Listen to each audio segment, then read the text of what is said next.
And it's only a three-man rush. Still pressure. Wentz just going to air it out. Going way deep down the field. He's got it. Touchdown! Deshaun Jackson. What's good, YouTube? It's Nas Gaming. I'm back again with another video. And today, I'm back with another Eagles draft. Well, my first Eagles draft video. Eagles draft needs part 1. And today is receivers. So, basically, we're just going to be going through all the receivers that the Eagles can possibly get in the draft. Let's be serious if you pay attention to this stuff. Jerry Jeudy and CeeDee Lamb is probably off the board. So let's get to our first guy, Henry Ruggs III. This is after the combine.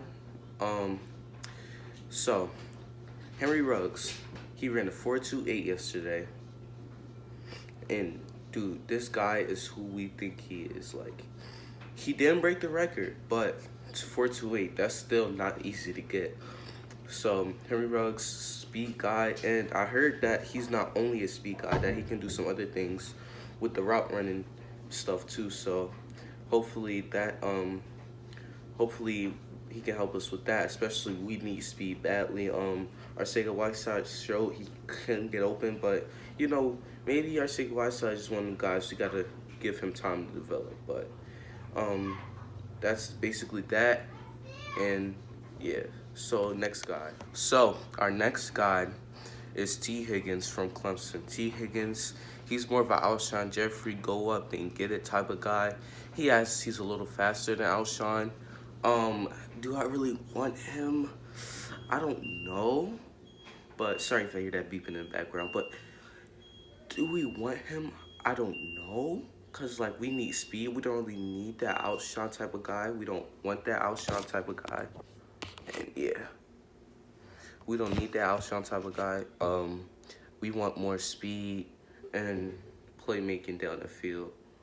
And T. Higgins, if he's the best available receiver, I'll take him. But, you know, I like T. Higgins, but not for what the Eagles are trying to do. We want speed and playmaking down the field. So, I mean, if T. Higgins is available and he's the best available receiver, we got to get him. Next guy. Okay, so our next guy is Laviska Shenault from Colorado. I watched a little bit. I watched some tape on him. He has a little bit of speed. He can get down the field, playmaking down the field. I feel like he can be developed into a #1 guy, not a #1 guy off the jump, but he can be a #1 guy. He can be a #1 guy. He can develop into a #1 guy, and man, this guy, he can make plays down the field. His route running is pretty good.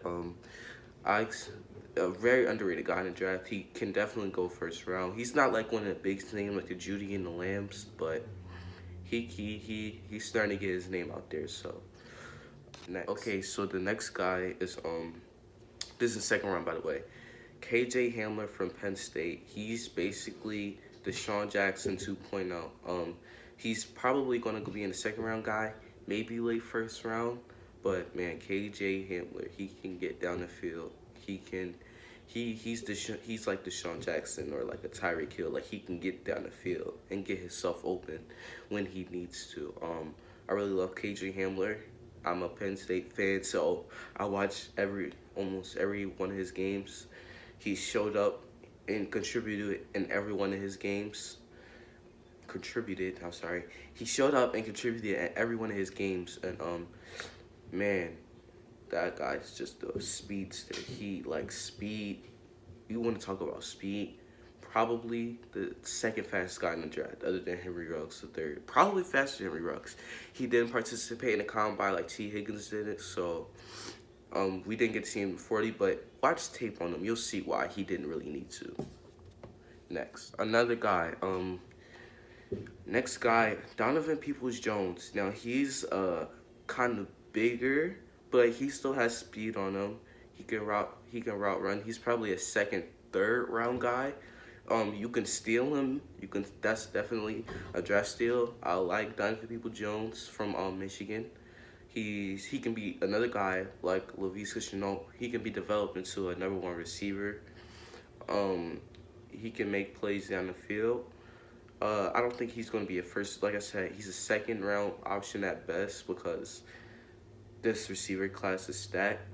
And yeah, man, Donovan Jones, he can make plays downfield, and man, he can be developed. But I don't think he's going to be day one starter. I think he can sit in like a team like the Chiefs and develop behind Tyreek Hill, Watkins, and Mecole Hardman.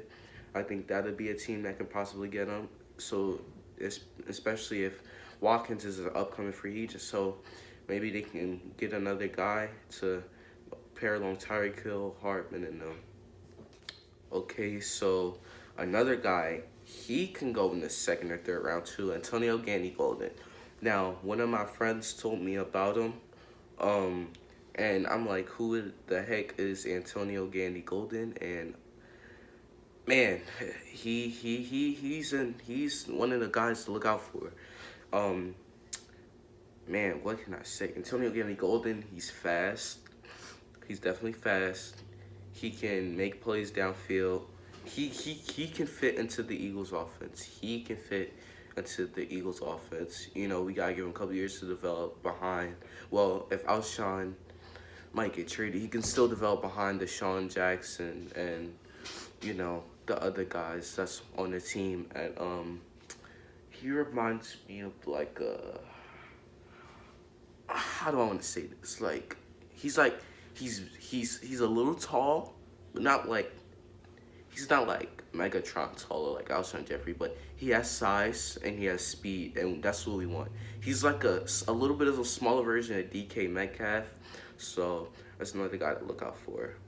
Alright, man, that's the end of the video. Make sure you like, comment, subscribe. Turn on that bell because, man, part 2 coming out soon. I think part 2 will be defensive back. I'm gonna put safety and corner in that same video, just so we can simplify it. And then part 3 will be linebacker, because if y'all been paying attention, the Eagles linebacking core is not that good. So like, comment, subscribe, turn on that bell, and I'm out. Peace.